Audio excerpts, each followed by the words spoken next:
여러분, 전 세계에서 가장 비싼 그림이 무엇일까요? 가격이 어느 정도 될까요? 세상에 가장 비싼 그림이 레오나르도 다빈치가 그린 이 살바토르 문디라는 그림이 있습니다. 누구죠, 여러분들? 우리 예수님의 이 그림이 전 세계에서 가장 비싼 그림입니다. 가격이 얼마나 여러분 될까요? 상상을 초월합니다. 무려 4억 5,300달러. 그러니까 우리 돈으로 5,343억 원. 전 세계에서 가장 비싼 그림입니다. 여러분, 마음껏 감상하세요.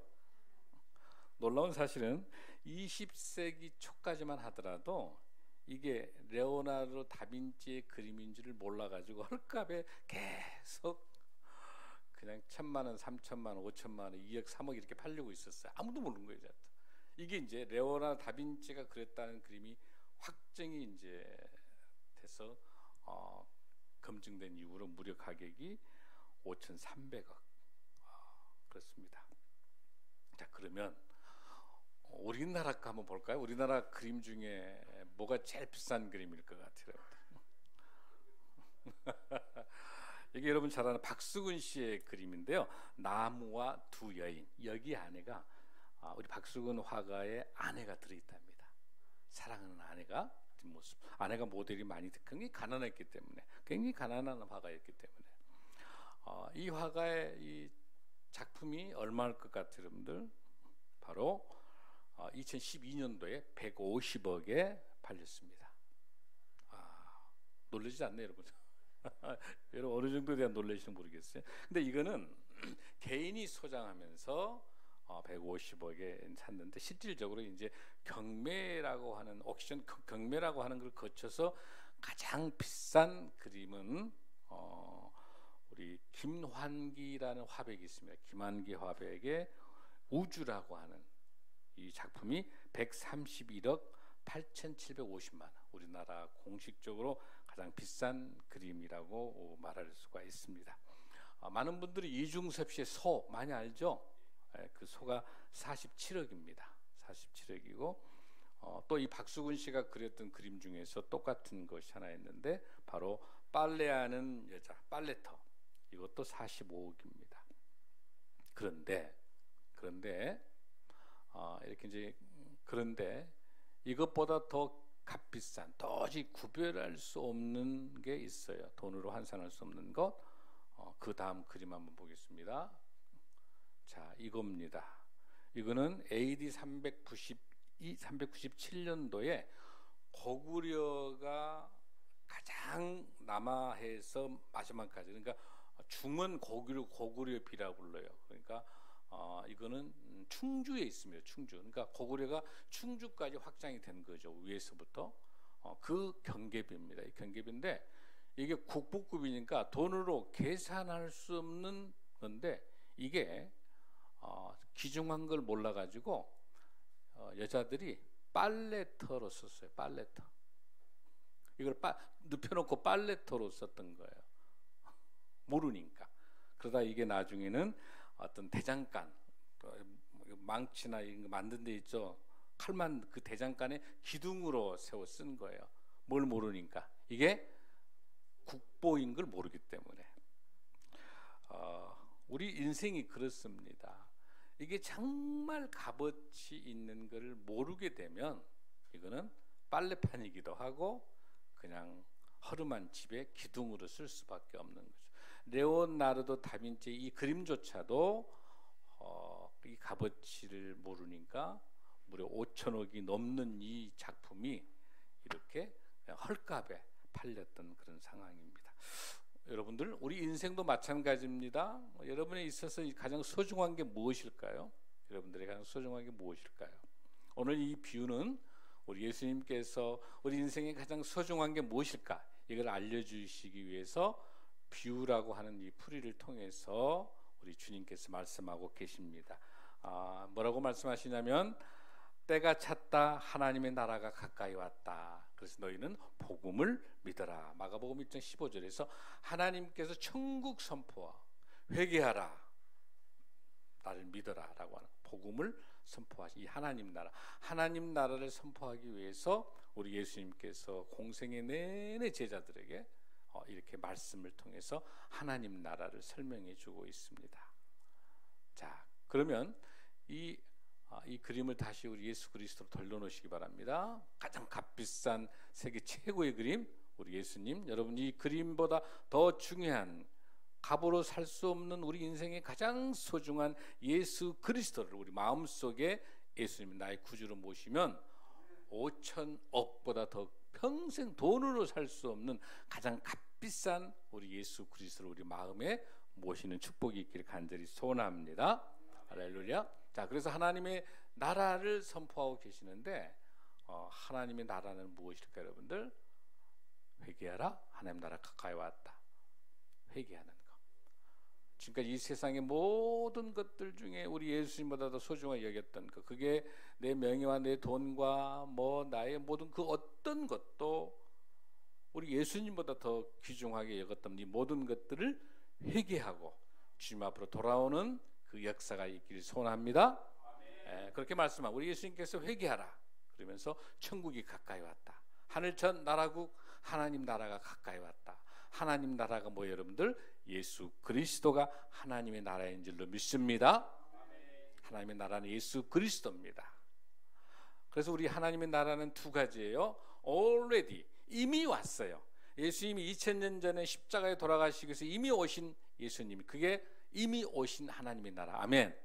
그러나 not yet, 아직 완성되진 않았어요. 언제 완성됩니까? 우리가 죽고 난 다음에 우리가 모든 지구가 다 마지막 끝나면서 예수님께서 재림에 오셨을 때 심판의 그날까지 예수님이 다시 오시는 재림의 그날이 완성된 하나님의 나라인 줄로 믿습니다. 그래서 우리는 어떻게 살고 있어요? 이미 오신 하나님 나라가 시작돼서 아직 재림에 오시기 전에 그 already 이미와 아직 사이에, 이미와 아직 사이에 우리는 살고 있는 줄로 믿습니다. 그래서 저와 여러분의 마음속에는 이미 예수 그리스도가 우리 마음속에 있기 때문에 우리는 천국을 맛보고 있습니다. 아멘. 우리 엘드림 대학은 잘 아실 거예요. 이미 우리 마음에 천국이 와 있죠. 우리 이미 구원받았죠. 이미 이게 영생을 맛보고 있죠. 이미 우리는 천국을 맛보고 있고, 이미 우리는 영생을 맛보고 있고, 이미 하나님 나라에 와 있습니다. 아멘. 그러나 아직 완성되진 않았죠. 언제 완성된다? 예수님께서 다시 재림에 오실 때 완성된다. 할렐루야. 이제 이런 설명을 하는데 우리 예수님께서 뭐라고 왜 제자들이 왜 예수님 왜 이걸 바로 말씀하시지, 왜 이렇게 비유로 말씀하시죠? 그걸 물어보고 있어요. 자, 우리 본문 한번 보겠습니다. 마태복음 13장 10절 말씀 한번 보겠습니다. 이제 왜 우리 예수님께서 제자들이 물어봐요. 시작. 제자들이 예수께 나와 이르되 어찌하여 그들에게 비유로 말씀하시나이까? 대답하여 이르시되 천국의 비밀을 아는 것이 너희에게는 허락되었으나 그들에게는 아니 되었나니 무릇 있는 자는 받아 넉넉하게 되되 없는 자는 그 있는 것도 빼앗기리라. 그러므로 내가 그들에게 비유로 말하는 것은 그들이 보아도 보지 못하며 들어도 듣지 못하며 깨닫지 못함이니라. 16절 시작. 그러나 너희 눈은 봄으로 너희 귀는 들음으로 복이 있도다. 할렐루야. 그러니까 예수님의 제자들에게만 알려주시기 위해서 비유풀이를 해주시는 게 되시죠. 그러니까 아무리 하버드 대학을 나와도 이거 이해 못하는 거예요. 바리새인들, 서기관들 이해 못하는 거예요. 로마의 병정들 이해 못하는 거. 누구만 이해? 예수님의 제자들만 이해할 수 있는 거. 할렐루야. 그래서 아무리 봐도 아무리 들어도 모르는 거. 오직 예수님을 내 안에 모시고 있는, 예수님이 내 인생의 주인이라고 고백하는 사람만 이 비유를 이해해야 되는 줄로 믿습니다. 할렐루야. 그래서 오늘 조금 더 깊숙이 한번 들어가 볼게요. 자, 이 하나님의 나라 천국은 두 가지 뭐예요? 하나님 나라는 어떤 것인가? 두 번째, 하나님 나라에 가서 무엇을 할 것인가? 이걸 정확하게 이해하는 게 중요해요. 하나님 나라를 위해서, 하나님 나라를 알기 위해서, 하나님 나라를 가기 위해서는 제일 먼저 뭐 해야 된다? 회개해야 된다. 예수님보다 더 중요시 여겼던 거 다 회개해야 된다. 할렐루야. 그렇게 되면 하나님의 나라가 내 안에 온다. 따라합니다. 예수님이 내 안에, 내가 예수님 안에. 할렐루야. 이게 천국인 줄로 믿습니다. 이게 하나님 나라인 줄로 믿습니다. 내가 예수님 안에, 예수님이 내 안에 있고 예수님이 내 인생의 주인이라고 고백하는 것이 하나님의 나라입니다. 할렐루야. 그런 하나님의 나라를 가기 위해서는 우리가 뭐 해야 된다? 회개해야 된다. 회개해야 된다. 그래서 이 회개라고 하는 것은 뭐예요, 여러분들? 첫 관문이에요. 회개해서 이 하나님, 예수님보다 더 중요했던 그 내 과거, 나의 모든 경험, 나의 능력, 나의 실력, 나의 지식, 나의 돈, 나의 모든, 나의 가정, 내가 자랑했던 모든 것들을 다 배설물처럼 버리고, 바울이 예수님을 만났을 때 다 나의 경험, 나의 지식, 가마리알 제자로서 하버드대 나왔잖아요. 바울이 다 버려, 그거 다 배설물로 버리는 거야. 오로지 예수님을 아는 것이 가장 고상한 지식인 줄. 할렐루야. 저와 여러분은 예수님이 우리 인생의 주인인 줄로 믿습니다. 그것만이 하나님 나라에 갈 수 있음을 믿습니다. 할렐루야. 자, 그런 마음을 가지고 그런 하나님 나라를 설명하는 데 있어서, 자, 제자들 중에 어부가 많잖아. 어부가 많아. 베드로 같은 어부가 많으니까 그물 깁는 애화를 들어주는 거고, 또 농사짓던 농부가 또 많으니까 바로 씨 뿌리는 자의 비유, 겨자씨 비유에 대한 설명도 해주고, 그 다음에 여러분 가라지 했죠? 가라지, 알곡과 가라지. 그러니까 예수님의 제자들이 잘 이해할 수 있도록 그 당시에 농경생활 상황을 애화를 들어주는 거예요. 오늘도 마찬가지로 우리 예수님께서 애화를 들어주는데, 또 뭘 친숙한 거, 팔레스타인에 농사를 지었던 그 친숙한 것을 가지고 오늘 애화를 들어주고 있어요. 자, 오늘 본문 보십시오. 자, 44절 시작. 마태복음 13장 44절 시작. 천국은 마치 밭에 감추인 보화와 같으니 사람이 이를 발견한 후 숨겨두고 기뻐하며 돌아가서 자기의 소유를 다 팔아 그 밭을 사느니라. 할렐루야. 굉장히 간단한 본문이긴 한데 굉장히 어렵습니다. 해석 잘못하면 어려워요. 이걸 이해하려면 중동의 문화를 이해를 해야 돼요. 그래서 중동의 눈으로 본다고 그랬죠, 목사님이. 설교를 다시 재조명하죠. 그 당시 팔레스타인 그 지역에서는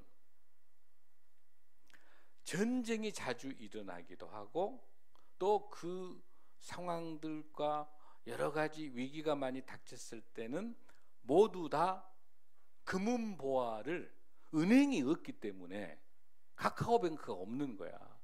무슨 은행이 없으니까 돈을 넣을 수 없고, 집에다 둬도 도둑 맞고 그렇게 하니까 굉장히 금보화는 다 땅을 파서 항아리에다 넣어가지고 묻어요. 우리도 그랬어요.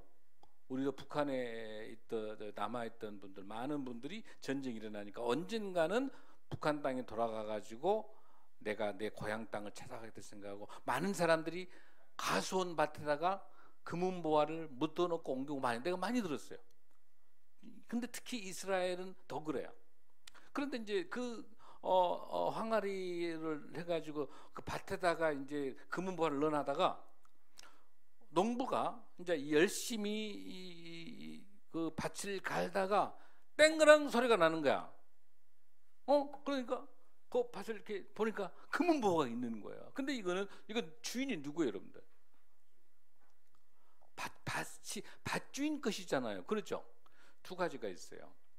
여기에서 그 밭의 주인이 있으면 밭주인에게 돌려주고, 만약에 그 밭주인이 아니고 한다면 그거를 발견한 사람 것이에요. 만약에 밭주인 것으로 해가지고 숨겨놓은 것이라면 또 다시 이야기가 달라지는 거란 말이에요. 근데 지금 여기에서는 지금 이 내용을 봤었을 때는 이 밭을 경작하고 있는 이 사람이 얼른 금은보화를 보고 두고 난 다음에, 발견한 다음에 얼른 가서 무엇을, 내가 가지고 있는 모든 소유를 팔아서 그 밭을 사야 되죠. 밭이 뭐가 있어요? 안에가 금은보화가 있는 그 밭을 발견해서 찾아내는 거예요. 이게 뭘 말하는 거냐면, 이게 바로 믿음이라고 하는 거야. 이게 하나님 나라를 설명하는 거야. 그러니까 우리가 뭐 열심히 노력해서 밭을 갈고 뭐 내가 열심히 해서 그 안에서, 이 농부는 금은보화를 찾기 위해서 열심히 밭을 갈았을까 여러분들? 아니죠. 어떻게 열심히 금은보화가 있는 것은 모르고 열심히 그 밭을 갈다 보니까 어쩌다가 금은보화 항아리가 걸려들어서 금은보화를 찾은 것이지, 의도적으로 나는 이 밭을 뒤지면서 왼쪽을 봐볼까, 왜 안 나오지, 이렇게 다닌 게 아니죠 여러분들. 여러분들은 모든 밭 다니면서 항아리 금은보화 찾으러 다닙니까? 그러지 않는단 말이에요. 이거는 정말 우연하게 발견된 거죠. 이게 믿음이에요. 우리 신앙이라고 하는 게 내가 정말 내가 하나님을 만나야 되겠다. 물론 그런 사람도 있긴 있지만 거의 대다수가 전적인 하나님의 은혜로 예수님을 만나게 되고 전적인 은혜로 주님을 만나는 그 은혜가 거저 주신 하나님의 은혜지, 내가 뭐 하나님 만나려고 찾으려고 이러다 그러지 않아. 여기서 내가 의도적으로 딱 태어날 때부터 나는 하나님 만나야 되겠다 이렇게 온 사람이 있어요 여러분들? 없는 거죠. 이거는 전적인 하나님의 은혜입니다. 할렐루야. 이 금은보화도 발견된다고 하는 사실, 이게 중요해요. 이 발견되는 거고, 이 금은보화가 하나님께서 주신 축복의 은혜야. 이게 하나님 나라라는 거예요. 할렐루야. 이해되시죠? 하나님의 나라라고 하는 건 하나님께서 주어진 거, 그 주어진 것에 대해서 기뻐서 너무 감사하여 하나님이 나를 구원해 죽을 수밖에 없는 나를 하나밖에 없는 독생자 예수 그리스도 보내주셔서 예수님의 은혜로 그 값비싼 그 피 흘림을 통해서 나를 살려주시고 나를 구원해 주신 그 은혜가 너무 감사하는 하나님의 전적인 은혜라고 고백할 때, 우리는 그 무엇을 하나님의 영광을 위해서, 우리 예수님의 그 기쁨에 통해서, 예수님 만나는 그 기쁨을 통해서 우리가 무엇을 못하겠습니까? 할렐루야. 이건 전적인 하나님의 은혜인 줄로 믿습니다. 자, 동시에 쌍둥이 비유가 하나 있는데, 이 그 금밭 중요한 보화 같은 그 밭의 그 비유가 있단다면, 그 다음에는 뭐가 있냐면 상인의 비유가 있어요. 자, 45절 한번 보겠습니다. 이 두 개를 비교합니다. 시작. 천국은 마치 좋은 진주를 구하는 장사와 같으니 극히 값진 진주 하나를 발견하며 가서 자기의 소유를 다 팔아 그 진주를 사느니라. 할렐루야, 할렐루야, 할렐루야. 자, 여기 보십시오. 지금 밭에 보화 같은 밭의 비유는 감춰져 있었죠. 보화가. 그거를 어땠죠 여러분들? 경작하다가 우연히 하나님 은혜로 찾게 된 거죠. 그게 믿음의 구원이죠. 근데 여기에 진주의 비유는 뭐예요? 상인이 이 장사하는 사람이 열심히 좋은 진주를 찾으러 다니고 있는 거예요. 달라요? 안 달라요 여러분들은? 잘 보십시오. 이게 쌍둥이 비유인데 많이 헷갈려 여러분들. 이 보화의 비유, 보화의 밭의 비유는 감춰져 있는 거를 하나님 은혜로 찾아낸 거고, 여기 진주 상인의 비유는, 그러니까 지금 많은 사람들이 진주의 비유라고 하는 걸로 책 제목에 나와 있죠. 그건 잘못된 거예요. 이거는 진주의 관점이 있는가 아니에요. 상인의 비유라고 해야 맞아요. 지금 이 본문의 핵심은 예수님이 이 비유를 들어주면서 진주같이 값비싼 거를 너희들이 샀다, 이걸 강조하려고 하는 예수님 비유가 아니에요 여러분들. 근데 성경책에 잘못 나와 있어요. 설교 제목도 진주의 비유라고는 아니, 잘못된 거예요. 제가 뭐라고 비유 제목 붙여놨죠 여러분들? 제목 뭐라고 붙여놨어요? 상인의 비유로 붙여놨죠. 상인. 여기는 이 장사의 비유예요. 진주가 포커스가 아니에요 여러분들. 이거는 이미 뭐냐면 찾으러 다니는 거예요. 이것도 이 당시의 문화를 이해해야 되는데, 팔레스타인 문화 속의 진주는 지금으로 말하면 이해 안 돼요. 가장 그 당시에는 양식이 없었어요 진주가. 그 당시 최고의, 지금 우리로 말하면 다이아몬드 같이 가장 비싼 게 천연 진주였어요. 그러니까 지금으로 말하면 이 비유를 설명했을 때 2000년 전의 사건에서는 지금으로 말하면은 최고급 다이아몬드라고 말해야 돼. 왜냐하면 그 당시 진주가 제일 비싸. 그러니까 이건 왕족이나 귀족들만 찰 수 있었던 목걸이라 있었던 진주 반지이기 때문에 천연 반주니까 가장 비싼 거. 레오나르도 다빈치 5천억에 해당되는 것보다 더 비싼 거. 이해 되시죠? 근데 이거는 이 상인이 찾으러 다닌다는 사실이에요. 이런 값비싼 진주를 찾으러 다니는 거예요. 이해 안 되세요, 여러분들? 목사님만 다시 읽어봐. 자, 45절 다시 읽어봐요. 시작. 또 천국은 마치 좋은 진주를 구하는 장사와 같으니 극히 값진 진주 하나를 발견하며 가서 자기의 소유를 다 팔아 그 진주를 사느니라. 이 장사하는 이 상인이, 이 장사하는 사업가가 돈이 많은 사람인데, 돈이 어마어마하게 많은 사람인데, 이 진주 하나 더 값비싼 걸 찾기 위해서 자기가 가지고 있는 모든 재산을 팔아서 그 진주를 살 정도 되니까 이 진주가 얼마나 귀한 진주겠어요. 이게 됐어요, 여러분들? 그러니까 좋은 진주를, 전 세계에서 가장 좋은 진주를 찾기 위해서 이 사업가가 자기 전 재산을 팔아서 이 진주를 찾은 거예요. 이해되시죠? 그러니까 이 값비싼 진주가 중요한 게 아니라 이 진주를 찾기 위해서 여기저기 전 세계를 다니고 있는 이 상인, 장사하는 이 사업가, 이 상인이 중요하다는 사실이에요. 이해되세요? 이게 뭘 말하는 거냐면, 여기에 진주는 죽을 수밖에 없는 우리 같은 보잘것없는 사람을 예수 그리스도의 십자가로 구원해 주시고 죽을 수밖에 없는 저희들을 살려내 주셔서 값비싼 극상품 무화과로 만들어 주시는 그 보잘것없는 우리를, 주님의 은혜로 우리를 이 세상에 가장 값비싼 최고의 극상품 진주 다이아몬드로 만들어 주신 것을 저와 여러분인 줄로 믿습니다. 근데 이것을 찾기 위해서, 이런 값비싼 진주를 찾기 위해서 저와 여러분 같은 이런 무지랭이 같았지만은 하나님 보시기에 너무너무 소중하고 너무너무 귀중하고 그 어떤 것도 바꿀 수 없는 우리 주님의 간절한 최고의 극상품인 예수 그리스도를 믿는 우리 예수님의 아들, 딸, 제자, 우리 크리스찬들을 값비싼 진주로 두시고 이걸 찾기 위해서 전 세계를 다니시면서 생명 바쳐서 그 장사하기 위해서는, 그 당시 극동지역 장사하기 위해서는 강도 만날 수도 있고 사막을 다니기도 해야 되고 목숨 걸고 다녀서 진주를 찾아다니는 그 장사의, 그 상인의 그 마음, 할렐루야! 그 상인이 하나님 예수 그리스도인 줄로 믿습니다. 하나님의 나라는 우리를 이렇게 귀하게 진주를 찾기 위해서 하나밖에 없는 예수 그리스도의 값비싼 걸 파는 거야.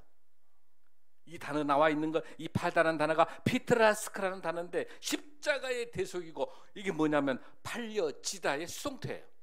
예수 그리스도 핏값으로 우리를 팔아서, 예수 그리스도의 핏값으로 우리 죄를 대속해 주셔서 테텔레스타이 다 모든 걸 갚아주시는 거야. 우리가 죽을 수밖에 없는 죄인인데 하나밖에 없는 예수, 우리 그렇게 값비싼 우리 예수님을 팔아서 우리를 사신 그 하나님 예수 그리스도의 그 마음이 하나님 나라인 줄로 믿습니다. 여러분 이해되세요? 우리가 어떤 사람이요? 하나님은 죽을 수밖에 없는 우리지, 영원히 지옥에 갈 수밖에 없는 우리를 하나밖에 없는 예수 그리스도의 핏값으로 사신 그 어떤 것, 이 진주 다이아몬드 이것보다 더 중요한 게 뭐예요? 모든 그 장사하는 그 사업가의 모든 재산을 파는 건 뭐예요? 우리 하나님의 모든 재산이 뭐예요? 예수 그리스도. 그 예수 그리스도의 핏값의 십자가에 돌아가심에 그 돌아가신 그 핏값에 의해서 우리를 사신 줄로 믿습니다. 이것이 하나님의 나라인 줄로 믿습니다. 지금은 아니지만 미래 완료예요. 이미 예수님께서 오셔서 핏값으로 사셨지만 아직 마지막 언제까지?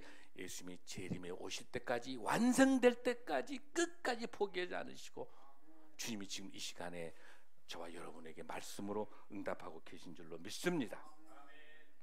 사랑하는 성도 여러분, 얼마나 우리가 귀한 존재인지 학개서 2장 6절 7절 말씀 보겠습니다. 시작. 만군의 여호와가 이같이 말하노라. 조금 있으면 내가 하늘과 땅과 바다와 육지를 진동시킬 것이요 또한 모든 나라를 진동시킬 것이며 모든 나라의 보배가 이르리니 내가 이 성전의 영광이 충만하게 하리라. 할렐루야. 여기에 나타나는 보배가, 여기 나타나는 이 보배가 바로 우리 주 예수 그리스도의 메시아인 줄로 믿습니다. 이 당시 학개가 스룹바벨 성전이 솔로몬 성전보다 형편없는 성전이지만 거기에 반드시 가장 귀한 예수 그리스도의 보배가 이 진동의 역사를 통해서 우리에게 보내주시는 놀라운 축복의 메시지인 줄로 믿습니다. 사랑하는 성도 여러분, 우리 인생에서 아무것도 아닌 이 어떤 것도 이 세상에 귀하게 볼 수 없는 것, 우리가 무지랭이 같고 보잘것없고 형편도 없는 이런 것 같지만 하나님 보시기에 얼마나 소중한 하나님의 아들 딸인 줄로 믿습니다. 우리는 영적으로 자부심을 가지십시오. 저와 여러분은 소중한 하나님의 핏값으로 산 최고의 다이아몬드, 최고의 진주입니다. 할렐루야. 나는 진주다. 할렐루야. 여러분, 우리 크리스찬들은 당당하게 어떤 고난과 역경이 와도 어떤 상황이 돼도 당당하게 예수 그리스도를 의지하고 살아가는 저와 여러분이 될 줄로 믿습니다. 오늘 저는 여러분에게 마지막 중요한 한 분을 소개하고 싶습니다. 목사님의 아들로 태어났습니다. 굉장히 가난했습니다. 그래서 어릴 때 몸도 약하고 그런 사람이었습니다. 그러다가 어느 날 나이가 좀 들어서 공부도 별로 못하고 많이 하지도 못했기 때문에 다 별 볼일 없던 사람이에요. 그래서 보험회사 직원으로 있다가 어느 날 전국 노래 부르기 콩쿨대에 나가가지고 아주 목소리가 너무 좋아, 바리톤 목소리 너무 좋은 거니까 많은 사람들이 이 사람 목소리가 너무 좋으니까 기획사들이 와가지고 야, 노래 취입하자. 당신 목소리 너무 좋다. 자, 성공하자. 그러니까 이 사람이 바로 마음만 딱 먹으면은 이제 세계적인 가수, 엘비스 프레슬리뿐만 아니라 세계적인 가수가 될 수 있는 그런 기회가 주어졌습니다. 근데 여기서 어머니께서 기도합니다. 사랑하는 아들아, 너를 통해서 하나님께서 분명히 의미가 있다, 뜻이 있다라고 하면서 그 어머니의 기도가 너의 그 아름다운 목소리를 하나님께 올려드리자. 그러니까 세상에서는 다 알려지지도 않고 발견되지도 않았던, 그냥 유명하지도 않았던 그냥 아주 보잘것없는 사람이었단 말이에요. 근데 그런 사람을 하나님께서 들어 쓰셔서 발견되게 합니다. 바로 그렇게 하면서 이제 잠시 이제 세상 쪽에 나가가지고 노래 부르면서 잠시 세상 쪽으로 이렇게 좀 나가면서 이제 주일 성수도 하지도 않고 주일을 빠뜨리고 이제 노래 부르면서 돈 얼마씩 받고 막 하는 이런 것이 즐거운 것이죠. 그래서 세상 많이 이렇게 돌고 다니다가 어머니가 아들아, 너 하나님께서 모든 것을 너를 통해서 하나님께서 너를 지켜왔는데 아들아, 너는 하나님의 영광을 위한 일을 해야 되지 않겠니? 그러면서 이제 고향 집에 와가지고 성경 공부하고 성가대에 들어가서 찬양도 하고 하게 됩니다. 그러다 이제 어떤 정상적인 그런 과정이 올라왔을 때 그 기획사에서 전화가 옵니다. 우리 기획사에 와서 같이 좀 노래 부르면 좋겠다고. 그렇게 하는 게 이렇게 이야기합니다. I am sorry, 미안합니다. 당신은 전화를 너무 늦게 거셨습니다. 최고의 명언을 남깁니다. 나는 이미 먼저 하나님의 전화를 받았습니다. 이렇게 고백합니다. 바로 그 사람이 누구냐면 조지 비벌리 세어라고 하는 아주 유명한 가수, 바리톤 가수입니다. 이 가수가 여러분들 어떻게 설명하면 알 수 있냐면 계속 하나님의 찬양을 계속 부르다가 어느 날 그 피아노 앞에서 성령의 음성을 듣고 난 다음에 그 피아노 앞에 보니까 시카고에 있는 그 교회의 사모님이 밀러라고 하는 그 사모님이 시를 써놨어요. 시를 써놨어요. 그 전에는 보이지도 않았죠. 세상 쪽으로 빠져 있을 때는. 그러나 이런 성령의 사람 되고 하나님이 그 진주를 찾기 위해서 여기 나타나 있는 조지 비버리 세어를 하나님이 작정하려고 잡으시는 거예요. 그러니까 그 악보가 그 시가 보이면서 거기서 바로 작곡을 하게 됩니다. 바로 그 곡이 여러분이 너무나도 잘 아는 찬송가 94장 주 예수보다 귀한 것이 없네. 이 찬송을 작곡하게 됩니다. 그러면서 자기 인생의 모든 것들을 다 세상의 부귀영화 다 내려놓고 하나님이 나를 찾아주셨는데, 이 부족한 나를 보잘것없는 보험회사 직원인 나를 찾아주셨는데 이 모든 영광 하나님께 올려드린다면서 유명한 빌리 그레함 목사님하고 전 세계를 다니면서 104살 때 소천했어요. 우리나라도 1973년도에 왔습니다. 여의도 광장에 아주 유명한 조지 비버리 세어, 세계적인 하나님의 찬양, 이 조지 쉐어의 찬양을 한번 듣겠습니다.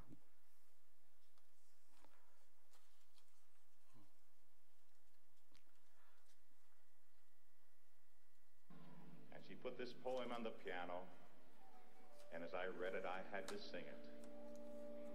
And this simple melody came to mind that morning. 피아노 앞에서 My testimony to 자기 신앙 간증하고 있는 거예요. 지금 하나님 나를 은혜로 I'd 삼겨주셨어요. rather have Jesus than silver or gold. I'd rather be his than have riches untold. I'd rather have Jesus than houses or lands. I'd rather be led by his nail-pierced hand than to be a king of a vast domain, or be held in sin's dread sway. I would rather have Jesus than anything this world affords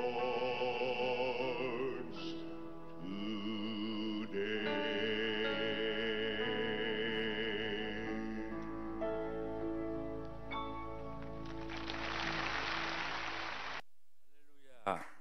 할렐루야.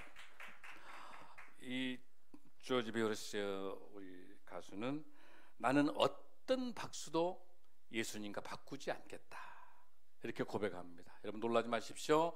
일반인들 세계 최고가 받았던 상 바로 그래미상. 이 조지 비버리세어는 하나님의 찬송만 가지고도 가장 많이 음반이 팔려서 바로 그래미상 레코드 대상을 받게 됩니다. 사랑하는 성도 여러분, 조지 비버리세어와 같은 세상에 보잘것없는 사람이고 다 포기했지만 별 볼 없는 사람이지만 하나님이 들어 쓰시면, 하나님의 붙잡힘을 받으면 하나님이 세계적으로 쓰실 줄로 믿습니다. 사랑하는 성도 여러분, 놀랍게 대단한 위치가 아니어도 좋습니다. 우리 삶의 현장에서 가장 값진 것 오직 예수 그리스도가 내 인생의 주인이라 고백하며 하나님 나라 천국을 맛보며 영생 구원을 맛보며 승리하는 저와 여러분이 될 줄로 믿습니다. 축복합니다. 다 함께 일어나시겠습니다.